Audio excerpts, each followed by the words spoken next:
जिस व्यक्ति की बीमारी खत्म ही नहीं हो रही, कभी पाँव में दर्द आ गया, कभी कमर में दर्द आ गया, कभी पीठ में दर्द आ गया, कभी सिर में दर्द आ गया, कभी आंखों में तकलीफ हो गई, कभी दमा चलने लगा, सांस चलने लगी, कभी डॉक्टर को दिखाया तो थायराइड हो गया, कभी मालूम पड़ा कि मेरा कोई ब्लड कम हो गया, कोई प्लेटलेट कम हो गई, कोई कुछ हो गया, कोई कुछ हो गया।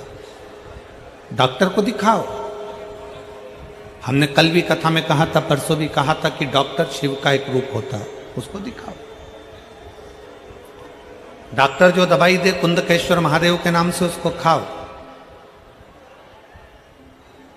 पर कभी अगर मौका लग जाए, तुमको ऐसा लगे कि ये शरीर का रोग तो समाप्त तो हो ही नहीं रहा, एक ना एक रोग चल ही रहा, ये रोग समाप्त होने का नाम ही नहीं ले रहा, समाप्त ही नहीं हो रहा, ये तो समाप्ति की ओर जा ही नहीं रहा। फिर पिपलेश्वर महादेव का नाम लेकर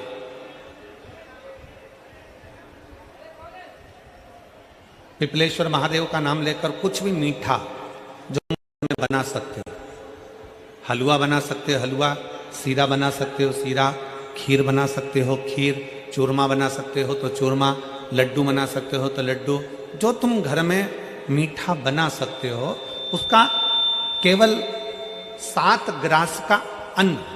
कितने ग्रास? जम के बोलो जरा। 7 ग्रास। 7 ग्रास मतलब 7 कोर, 7 ग्रास का अन्न एक पात्र में ले लो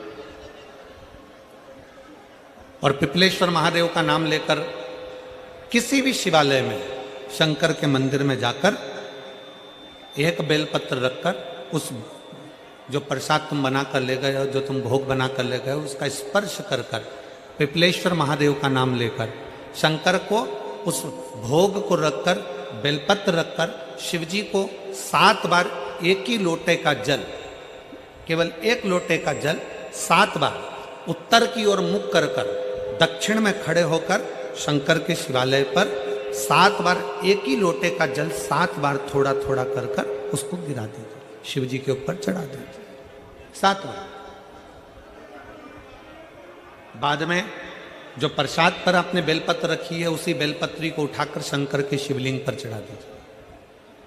बाबा को प्रणाम करिए, बाबा मेरे शरीर का रोग समाप्त नहीं हो रहा, गोलियां खा रही हूँ, दवाई खा रही हूँ, कुंदकेश्वर महादेव का नाम लेकर दवाइयाँ ले रही हूँ, पर कभी घुटना, कभी कमर, कभी आँख, कभी थायराइड, कभी कुछ, कभी बीपी, कभी शुगर, कुछ ना कुछ चल ही रहा है। बाबा अब आपको संभालना। किसी भी दिन पिपलेश्वर महादेव का नाम लेकर वो चढ़ी हुई बेलपत्री लियाओ, प्रसाद लियाओ, घर पर आने पर जैसे ही घर के अंदर प्रवेश करो सबसे पहले बेलपत्री को चबा चबा कर खा लो। फिर वो जो प्रसाद है उस प्रसाद को 7 गांठ से थोड़ी थोड़ी देर में 7 बार में उसको खा लेना।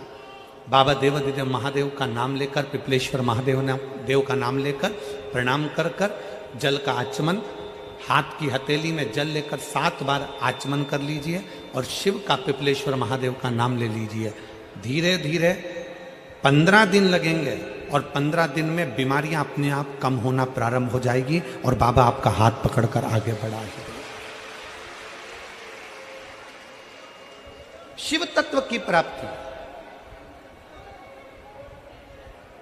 5 दिन की फरीदाबाद में शिव महापुराण की कथा हरियाणा की इस पवित्र भूमि पर 5 दिन की चल रही है।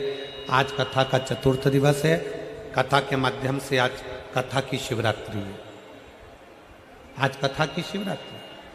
कल कथा सुबह 8 बजे से 11 बजे तक हो जाएगी इस पंडाल में, टीवी पर 2 बजे से 5 बजे तक आ जाएगी।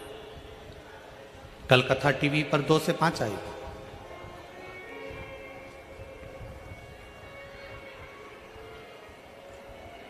लाखों की संख्या में आप लोग आए हैं, पंडालों में जगह नहीं है, गाड़ियों के गेट खोल खोल के आप लोग बैठे हुए हो, पेड़ों की छांव में बैठे हुए हो, जहां तुम्हें जगह मिल रही है वहां बैठो। व्यर्थ की बातों में समय ना गवाते हुए जो 2-2.5 घंटे हमें कथा के मिले हैं, आज 4th दिवस की कथा को इतने दिल से सुन लो कि तुम अगली बार जब कथा में आओ तो तुम्हारा भी एक पत्र व्यासपीठ पर रखा हुआ मिले कि बाबा ने मेरे ऊपर कृपा की। कैसी भी बीमारी हो, कैसा भी दुख है, कैसी भी तकलीफ है, कैसा भी कष्ट है, कैसा भी समस्या है, पिपलेश्वर महादेव का नाम का थोड़ा सा मीठा बनाकर पूजन कर कर बेलपत्र रखकर शिव को जल चढ़ाकर बेलपत्र वापस शिव के शिवलिंग पर रखकर फिर बाबा को जल समर्पित कर बड़े भाव के साथ में बाबा के उस आनंद को प्रसाद को लेकर उसको पाई, उसको पाई।